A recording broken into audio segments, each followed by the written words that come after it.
Hey guys, and welcome to another tutorial on the channel. This is StylewithChika, and in this video I'll be teaching you how to draft the pattern to this beautiful trendy wrap top. I'll also be giving you steps on how to go about the sewing. On our community post, a lot of you voted that I should make a tutorial on this top. Sadly, the other choice got a higher number of votes, but just to complement it, I'm giving you this drafting tutorial. So if this is something you're interested in, please keep on watching to the end of this video. Also, do not to leave a like if you find it very helpful. Subscribe to this channel so you don't miss out on any of our amazing sewing tutorials like this one, and let's get started.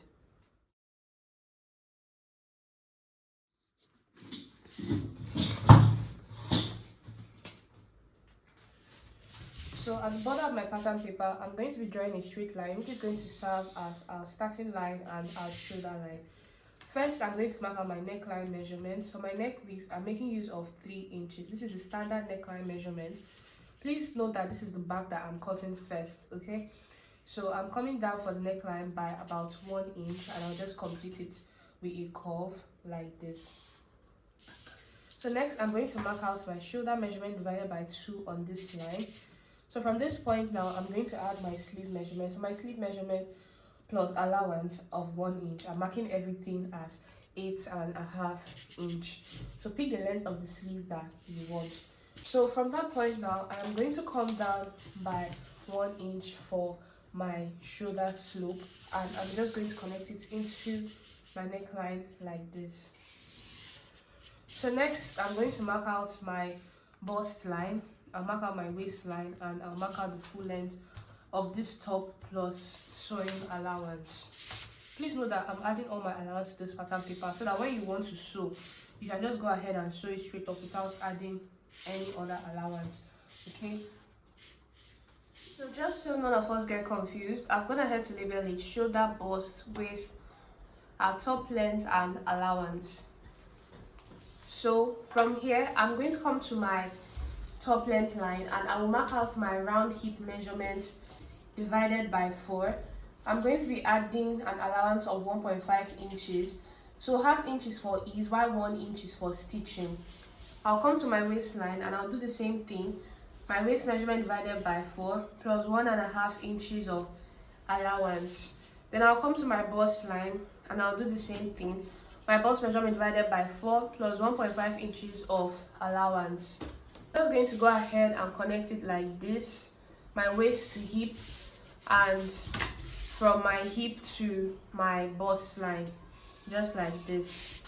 So at my top length here, just to give this a little curve, I'm going to come up by about 1.5 inches just like this, and I'll connect it into the top length line like this also. Okay, so for your sleeve, you're going to come to your shoulder point here, and you're going to mark out your round armhole measurement, which is your bust measurement divided by 6 plus 1.5 inches. So for the ease of this, I'm going to be adding about 2 inches to this. Okay, so I'm going to connect this straight up like this. So if you want the kimono to have a better look, the kimono sleeve, just come in at this point by about 1 inch and then connect it outward like this. All right, so next thing I'm going to do now is to connect this point simply like this. So this is what I have for my back. I'm going to go ahead and cut this out before we use this cutter on our front.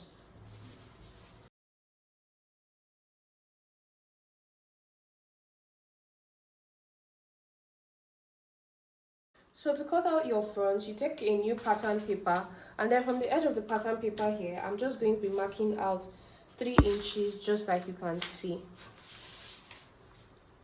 So you're going to mark out 3 inches all the way down and connect with a straight line. This is going to be for our overlap.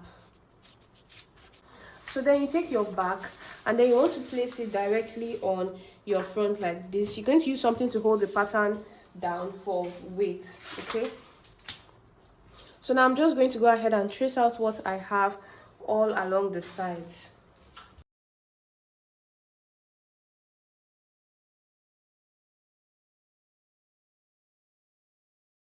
Alright, so now I've just gone ahead to trace out what I have for my back onto my new pattern paper.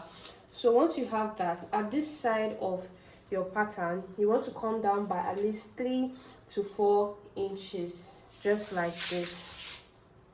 So now for that effect, like you see coming on the front, you just want to connect this like this. Okay, so this is the extension that we see on the front side of the top. So after I've made that extension, next I'm going to draw out my waistline. So when I know that this is my waistline and this is where I want the neckline to be, just like in the Style Inspiration, this is going to be our new neckline, which is like a V overlap neckline. So now I'm just going to go ahead and cut this out.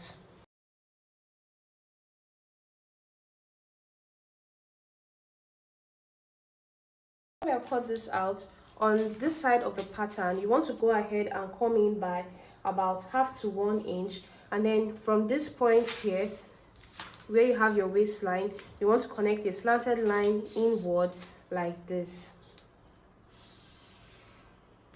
So I'll also go ahead and cut this one out.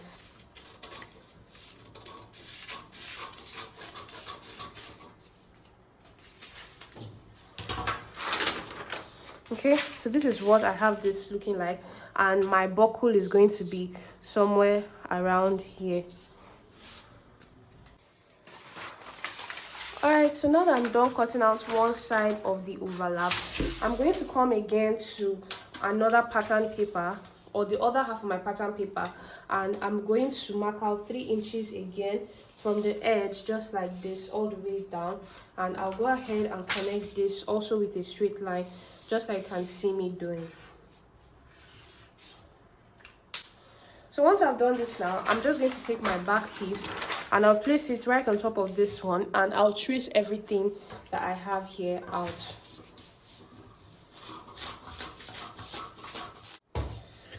Alright, so now that I've gone ahead to cut this out, I'll once again extend my waistline towards my back like this. That's towards the other one that I cut, sorry. And then I'm going to mark out my neckline, transfer my neckline, neck width for my back. So from that neck width now, I'm just going to go ahead and connect this inward like this for my overlap. So I'll go ahead and cut out this neckline like this. Alright, so now guys, this is what I have this looking like. So now I can simply take the other parts of my pattern and placing it on top.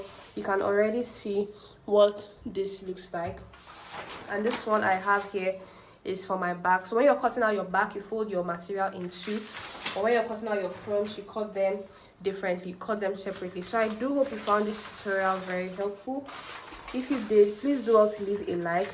Also subscribe to this channel so you don't miss out on any of our amazing and detailed sewing tutorials like this one. And I'll be seeing you in my next video. Bye guys.